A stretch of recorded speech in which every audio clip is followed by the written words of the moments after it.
Subscribe कीजिए English सीखे हिंदी में यूट्यूब चैनल को और बेल आइकन दबा के ऑल नोटिफिकेशन सिलेक्ट कीजिए हमारे वीडियो सबसे पहले पाने के लिए। हेलो दोस्तों, मेरा नाम है पीयूष। मैं बेल्जियम में रहता हूँ। यहाँ मेरा सारा काम इंग्लिश में ही होता है। तो जिस तरीक़ों से मैंने इंग्लिश सीखा था वो सारे तरीके मैं आपको इन वीडियो सीरीज़ के ज़रिए बताऊँगा। आप कभी वो सारे टिप्स एंड ट्रिक्स फॉलो करोगे, सारे वीडियोस फॉलो करोगे, तो मेरा वादा है आपको भी अच्छे से इंग्लिश आ जाएंगी।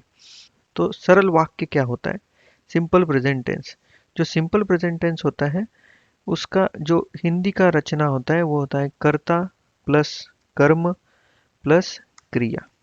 तो ये तो आपको पता ही होगा, हिंदी में कर्ता प्लस कर्म प्लस क्रिया होता है। लेकिन इंग्लिश में कर्ता को बोलते हैं सब्जेक्ट, कर्म जो होता है वो होता है ऑब्जेक्ट, और क्रिया जो होती है वो है वर्ब।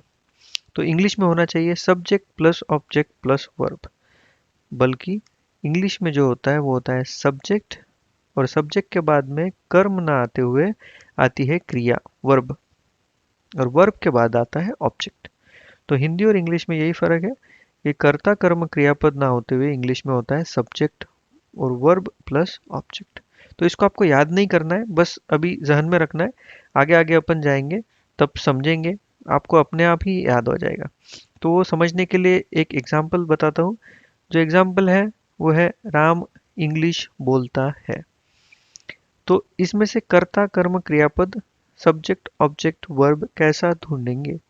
तो सब्जेक्ट जो होता है, कर्ता जो होता है, वो हमेशा होता है वाक्य में जो अपने व्यक्ति अथवा वस्तु। तो जो अपना वाक्य है राम इंग्लिश बोलता है, इसमें कर्ता क्या हुआ? राम। अगली क्रिया, क्रिया क्रिया मतलब काम, क्या काम कर रहा है? तो राम क्या काम कर रहा है? राम अभी बोल रहा है, तो बोलना हुआ क्रिया। अभी आया कर्म, कर्म जो है कर्ता के द्वारा किया जाने वाला कार्य। तो अभी राम क्या बोल रहा है? इंग्लिश। तो ये हुआ आपका कर्म।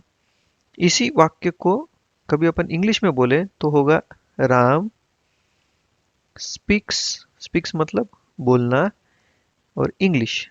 तो आपको ये याद नहीं करना है, बस मैं एक एग्जांपल के तौर पे बता रहा हूँ। राम जो हुआ वो हुआ आपका सब्जेक्ट, स्पीक्स जो हुआ वो आपका हुआ वर्ब, और इंग्लिश जो हुआ आपका ऑब्जेक्ट। तो और अच्छे से समझने के लिए देखते हैं सब्जेक्ट क्या होता है, कर्ता क्या होता है।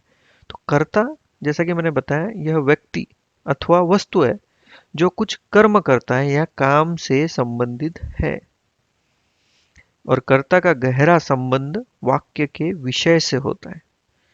तो जो अपना एग्जाम्पल था राम इंग्लिश बोलता है, उसमें कर्ता क्या था? राम, जो कि व्यक्ति अथवा वस्तु थी, और इसका संबंध विषय से था, मतलब वही मेन चीज थी वाक्य में, राम। तो और अच्छे से जानने के लिए कि पहचानना कैसा है, कभी कोई वाक्य आपको दिया है तो उसको पहचानना कैसा है। जैसा राम इंग्लिश बोलता है, इसमें से कर्ता कौन सा है, ये कैसा पहचानना है? तो वाक्य को आपको क्वेश्चन पूछना है कौन या किसने। तो जैसा हुआ वाक्य का क्वेश्चन, आपने जो आपका पहला वाक्य था वो था राम इंग्लिश बोलता है, तो आप पूछोगे कौन इंग्लिश बोलता है? आपका आंसर मिला राम। तो कौन इंग्लिश बोलता है? राम। तो राम हुआ आपका सब्जेक्ट। इसी प्रकार से जो वर्ब होती है वो है क्रिया। तो क्रिया क्या होती है? क्रिया वह शब्द है जो यह बताता है कि कर्ता, मतलब जो व्यक्ति है, वस्तु है या जानवर है जो वाक्य में है, वो क्या कर रहा है। तो उसे कैसा पहचानेंगे? तो पहचानने के लिए आपको जोड़ना है, जो भी आपको लगता है क्रिया होगी उसके आगे ना जोड़ के देखना है। तो पहले वाक्य में था राम इंग्लिश बोलता है, तो बोलता है के आगे ना जोड़ेंगे तो होगा बोलना, स्पीक्स। तो वो हुआ आपका वर्ब। अब जो आपका ऑब्जेक्ट है, जो कि कर्म है, वो क्या होता है? कर्ता के द्वारा किया जाने वाला प्रत्येक कार्य को कर्म कहते हैं। प्रत्येक कार्य को कर्ता के किए जाने वाले, और जो कर्म होता है वो क्रिया के कार्य से प्रभावित होता है, और जो क्रिया होती है वो साधारणतः कर्म से पहले आता है। जैसे कि मैंने बताया था, क्रिया के कर्म के पहले आता है क्रिया इंग्लिश में। आइडेंटिफाई कैसा पहचानेंगे? आपको क्वेश्चन करना है, जो भी आपको वाक्य दिया गया है, सेंटेंस दिया गया है, उसको क्वेश्चन करना है, क्या किसे कहा इससे। मतलब क्वेश्चन पूछेंगे, राम इंग्लिश बोलता है, तो अपन क्वेश्चन पूछेंगे, राम क्या कर रहा है या क्या बोलता है, तो आपका आंसर मिलेगा इंग्लिश। तो वो है आपका ऑब्जेक्ट। इसी तरीके से आपको जो भी वाक्य आपका दिया गया है उसे क्वेश्चन करना है, इन तीनों में से क्या किसे या कहा। अपना जो वाक्य था उसमें क्या अच्छे से बैठा, इसलिए पहले ही क्वेश्चन में आपको आंसर मिल गया कि राम इंग्लिश बोलता है। राम क्या बोलता है? राम इंग्लिश बोलता है। ठीक है। अब और समझने के लिए एक एग्जाम्पल और लेते हैं। वी आर लर्निंग इंग्लिश, हम इंग्लिश सीख रहे हैं। तो इसमें आपको ढूंढना है सब्जेक्ट वर्ब ऑब्जेक्ट। अब आप भी ढूंढ सकते हो कर्ता क्रिया कर्म, जैसा मैंने बोला था सब्जेक्ट व्यक्ति अथवा जानवर अथवा जो भी आपको लगता है कि इस सेंटेंस में है। तो सब्जेक्ट क्या हुआ, कर्ता क्या हुआ। अब हम इंग्लिश बोल सीख रहे हैं, तो मैंने पूछा था क्वेश्चन कैसा पूछना है, कौन कौन इंग्लिश सीख रहा है, हम।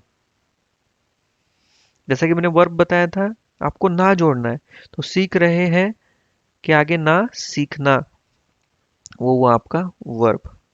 और ऑब्जेक्ट मैंने पूछे बोला था क्या, क्या से क्वेश्चन करना है, हम क्या सीख रहे हैं, इंग्लिश। इसी तरीके से इंग्लिश में क्या होगा, सब्जेक्ट हुआ आपका वी, मैंने बोला था उसके बाद में वर्ब आएगा आर लर्निंग, और उसके आगे आएगा जो भी होगा कर्म, कर्म होगा कि क्या कर रहे हो, तो आप इंग्लिश सीख रहे हो। चलिए और एक एग्जांपल ले लेते हैं। आई सॉ द फिल्म, मैंने फिल्म देखी। तो इसमें सब्जेक्ट कैसा होगा, किसने फिल्म देखी, मैंने। क्या किया, देखी प्लस ना देखना, मैंने देखी देखना। और क्या देखी, फिल्म देखी, तो फिल्म हुआ आपका ऑब्जेक्ट।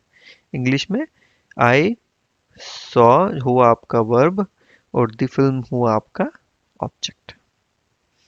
तो होप आपको सब समझ रहा होगा। नहीं समझता है आप इसको नोट डाउन कीजिए, दोबारा से वीडियो को देखिए और समझने की कोशिश कीजिए। इसी तरीके से अगला जो वीडियो रहेगा उसका टॉपिक रहेगा सिंपल प्रेजेंट टेंस। तो उसमें अपन सीखेंगे कि हिंदी में हिंदी का टेंस, और आपको हिंदी के जो वाक्य आपके हिंदी में आप सोचते हो उसको सिंपल प्रेजेंट टेंस में कैसा कन्वर्ट करें।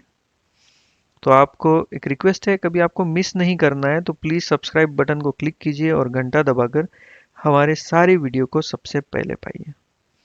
धन्यवाद। Thank you.